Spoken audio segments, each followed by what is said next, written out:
ओम शांति। आज 6 दिसंबर 2023 की साकार मधुर मुरली।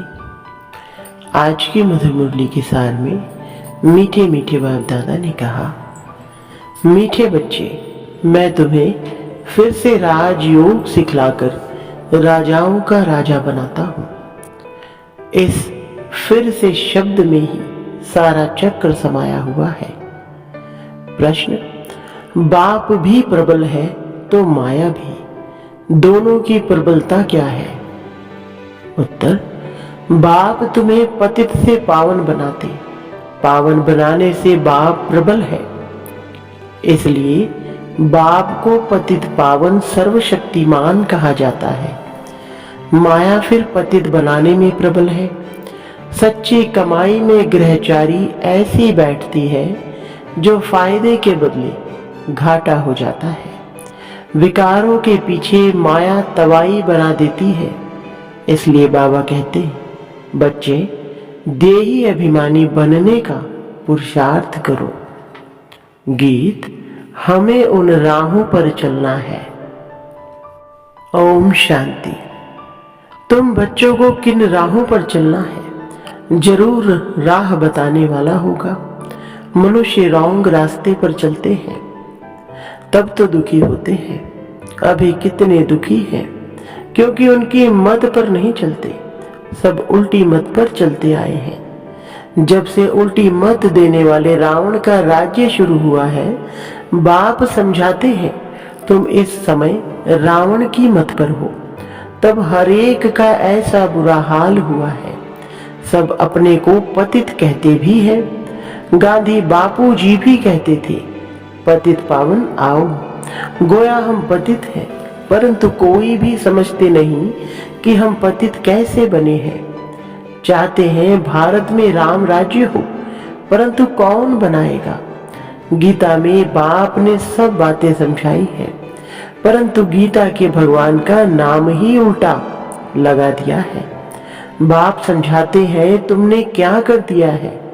क्राइस्ट के बाइबल में पोप का नाम डाल दें तो कितना नुकसान हो जाए।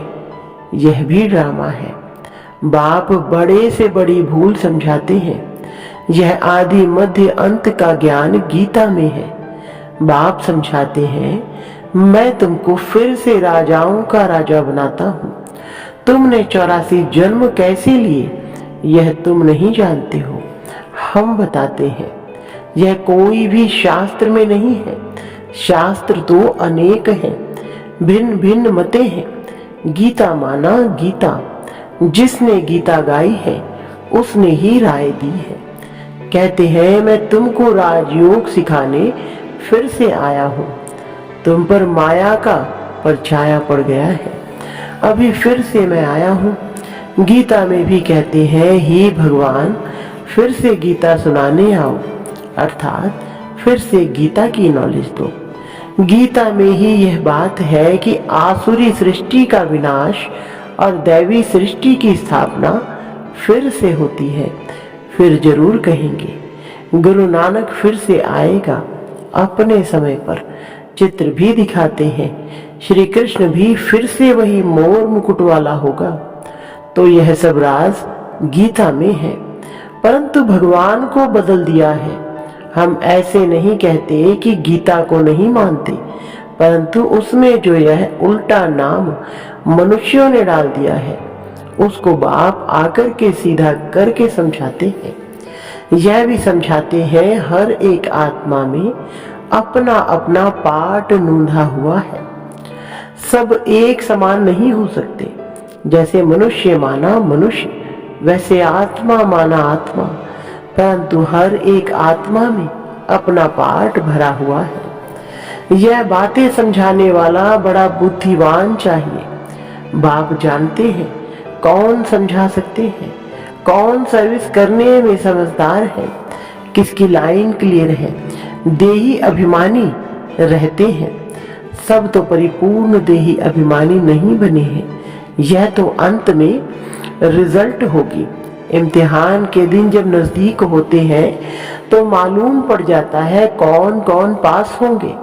टीचर्स भी समझ सकते हैं और बच्चे भी समझते हैं कि यह सबसे तीखा है। वहां तो ठगी आदि भी हो सकती है, यहाँ तो यह बात हो ना सके। यह तो ड्रामा में नूंद है, कल्प पहले वाले ही निकलेंगे। हमें पता चलता है सर्विस की रफ्तार से। इस सच्ची कमाई में घाटा और लाभ, ग्रहचारी आदि आती है। चलते चलते टांग टूट पड़ती है। गंधर्वी विवाह करने बाद फिर माया एकदम तवाई बना देती है। माया भी बड़ी प्रबल है। बाबा प्रबल है पावन बनाने में, इसलिए उनको सर्वशक्तिमान पतित पावन कहा जाता है। और फिर माया प्रबल है पतित बनाने में। सतयुग में तो माया होती नहीं, वह है ही वाइसलेस वर्ल्ड। अभी है एकदम विशेष वर्ल्ड। कितनी जबरदस्त प्रबलता है। चलते चलते माया एकदम नाक से पकड़ तवाई बना देती है, फारगति दिला देती है। इतनी प्रबल है। भल सर्वशक्तिमान परमपिता परमात्मा को कहते हैं, परंतु माया भी कम नहीं है। आधा कल्प उनका राज्य चलता है, यह कोई थोड़े ही जानते हैं। दिन और रात आधा आधा होता है। ब्रह्मा का दिन, ब्रह्मा की रात। फिर भी सतयुग को लाखों वर्ष, कलयुग को कितने वर्ष दे देते हैं। अभी बाप समझाते हैं तो समझ में आता है, यह तो बिल्कुल राइट है। बाप बैठ पढ़ाते हैं। कलयुग में मनुष्य थोड़े ही गीता का राजयोग सिखाएं, राजाओं का राजा बनाएंगे। ऐसे तो कोई है नहीं जिनकी बुद्धि में हो कि हम राजयोग सीख राजाओं का राजा बनेंगे। वो गीता पाठशालाएं तो अनेक हैं, परंतु कोई राजयोग सीख राजाओं का राजा व रानी बन नहीं सकते। कोई भी एम ऑब्जेक्ट राजाई पाने का नहीं है। यहाँ तो कहते हो हम बेहद के बाप से भविष्य सुख की राजाई पाने के लिए पढ़ते हैं। पहले पहले तो अल्फ पर समझाना है। गीता पर ही सारा मदार है। मनुष्यों को कैसे पता पड़े सृष्टि चक्र कैसे फिरता है, हम कहाँ से आए हैं, फिर कहाँ जाना है, कोई को पता नहीं है। कौन देश से आया, कौन देश है जाना। गीत भी है ना, सिर्फ तोते मुआफे गाते रहते हैं। बुद्धि जो आत्मा में है वह नहीं जानती कि हम किसको, जिसको हे परम पिता परमात्मा कहते हैं, वह कौन है। उनको न देख सकते हैं न जान सकते हैं। आत्मा का तो फर्ज है ना बाप को जानना देखना। अभी तुम समझ गए हो हम आत्मा है, परमपिता परमात्मा बाप हमको पढ़ाते हैं। बुद्धि कहती है बाप आकर पढ़ाते हैं।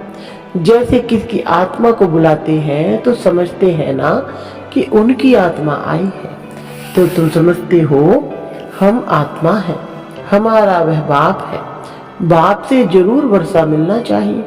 हम दुखी क्यों हुए हैं? मनुष्य तो कह देते बाप ही सुख दुख देने वाला है, भगवान को गाली देते रहते हैं। वह है आसुरी संतान। जैसे कल्प पहले कहा है वैसे कहते हैं। तुम अभी प्रैक्टिकल में ईश्वरी संतान बने हो, आगे तुम आसुरी औलाद थे। अब बाप कहते हैं निरंतर मुझे याद करो। किसको भी यह 2 अक्षर समझाना बहुत सहज है। तुम भगवान के बच्चे हो, भगवान ने स्वर्ग रचा, अब नरक बना है, फिर स्वर्ग बाप ही रचेंगे। बाप हमको राजयोग सिखला रहे हैं, स्वर्ग की स्थापना कर रहे हैं। अच्छा, शिव को नहीं जानते हो? प्रजापिता ब्रह्मा को भी रचने वाला वह बाप है, तो जरूर बाप ब्रह्मा द्वारा ही सिखाएंगे। अभी शूद्र वर्ण है, हम ब्राह्मण से देवता क्षत्रिय बनेंगे। नहीं तो विराट रूप क्यों बनाया है? चित्र ठीक है, परंतु समझ नहीं सकते। शूद्रों को ब्राह्मण कौन बनाएंगे? जरूर प्रजापिता ब्रह्मा चाहिए। उनको कैसे अडॉप्ट किया?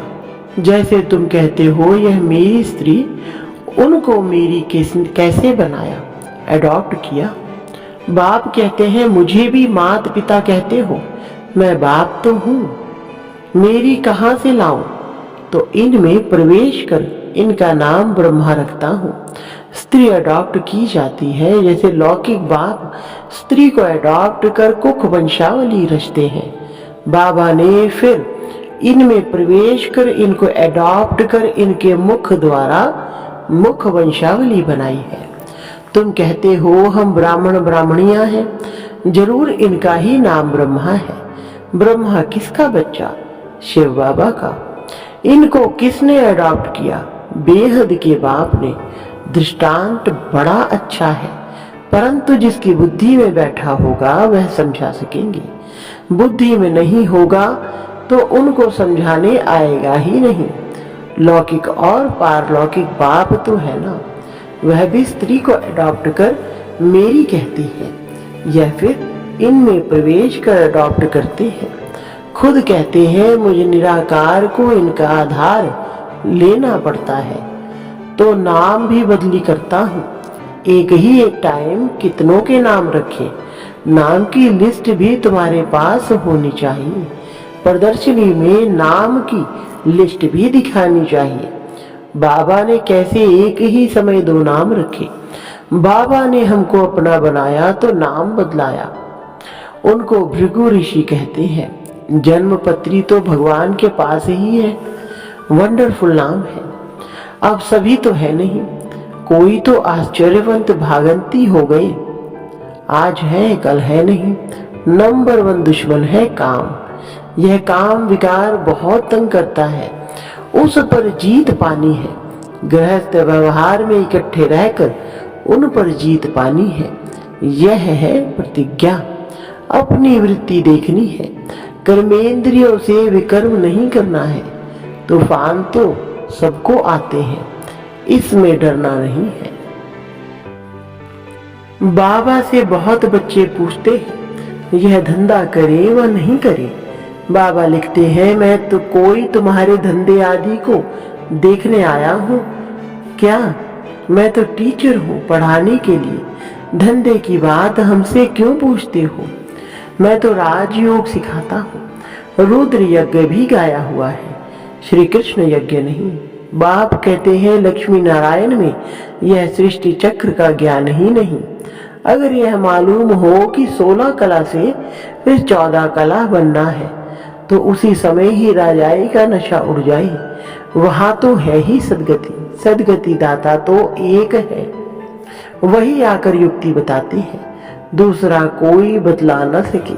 पहले पहले यह बात उठाओ कि किसने कहा है काम महाशत्रु है। यह भी गाते हैं विशेष वर्ल्ड और वाइसलेस वर्ल्ड। भारत में ही रावण को जलाते रहते हैं, सतयुग में थोड़े ही जलाएंगे। अगर यह कहते हैं कि अनादि है, सतयुग में भी था, फिर तो सब जगह दुख ही दुख होगा। फिर स्वर्ग कैसे कहेंगे? यह बातें समझानी है। हर एक की रफ्तार अपनी है, पता लग जाता है कौन अच्छी रफ्तार वाला है। संपूर्ण तो कोई बने नहीं, बाकी हाँ सतो रजो तमो तो होते ही हैं। बुद्धि हर एक की अलग अलग है। जो श्रीमत पर नहीं चलते हैं वह है तमो प्रधान बुद्धि। अपने को इंश्योर नहीं करेंगे तो भविष्य 21 जन्मों के लिए कैसे मिलेगा? मरना तो है ही, तो क्यों ना इंश्योर कर देना चाहिए। सब कुछ उनका है तो परवरिश भी वह करेंगे। भल कोई सब कुछ देते हैं परंतु सर्विस नहीं करते। जो दिया वह खाते रहते हैं, तो बाकी जमा क्या होगा? कुछ भी नहीं। सर्विस का सबूत चाहिए। देखा जाता है कौन पंडे बन आए हैं। नए बीके भी आपस में सेंटर चलाते हैं, उनको भी आफरीन दी जाती है। यह नॉलेज तो बड़ी सहज है। वानप्रस्थ अवस्था वालों को जाकर समझाओ वानप्रस्थ अवस्था कब होती है। बाप ही गाइड बन सबको ले जाएंगे। तुम जानते हो बाप ही कालों का काल है। हम तो खुशी से बाबा के साथ इकट्ठे जाना चाहते हैं। पहले पहले तो मुख्य बात यह उठाओ, गीता का भगवान कौन है? जिसने रचना रची। लक्ष्मी नारायण को राजयोग किसने सिखाया? उनकी भी राजधानी स्थापन हो रही है। और कोई राजधानी स्थापन करने आते नहीं, बाप ही राजधानी स्थापन करने आते हैं। सब पतितों को पावन बनाते हैं। यह है विशेष वर्ल्ड, वह है वाइसलेस वर्ल्ड। दोनों में नंबरवार मर्तबे हैं। जो श्रीमत पर चलने वाले होंगे उनकी बुद्धि में ही यह बातें बैठ सकती है। अच्छा, मीठे मीठे सिकलधे बच्चों प्रति माता पिता बाप दादा का याद प्यार और गुड मॉर्निंग। रूहानी बाप की रूहानी बच्चों को नमस्ते। रूहानी बच्चों की रूहानी बाप दादा को नमस्ते जी। धारणा के लिए मुख्य सार नंबर 1, बुद्धि की लाइन सदा क्लियर रहे। इसके लिए देही अभिमानी रहना है। सच्ची कमाई में माया किसी प्रकार से घाटा ना डाल दे, यह संभाल करनी है। नंबर 2, कर्मेंद्रियों से कोई भी विकर्म नहीं करना है। इंश्योर करने के बाद सर्विस भी जरूर करनी है। वरदान, माया को दुश्मन के बजाय पाठ पढ़ाने वाली सहयोगी समझ, एक रस रहने वाली माया जीत भव। विस्तार, माया आती है आपको पाठ पढ़ाने लिए, इसलिए घबराओ नहीं, पाठ पढ़ लो।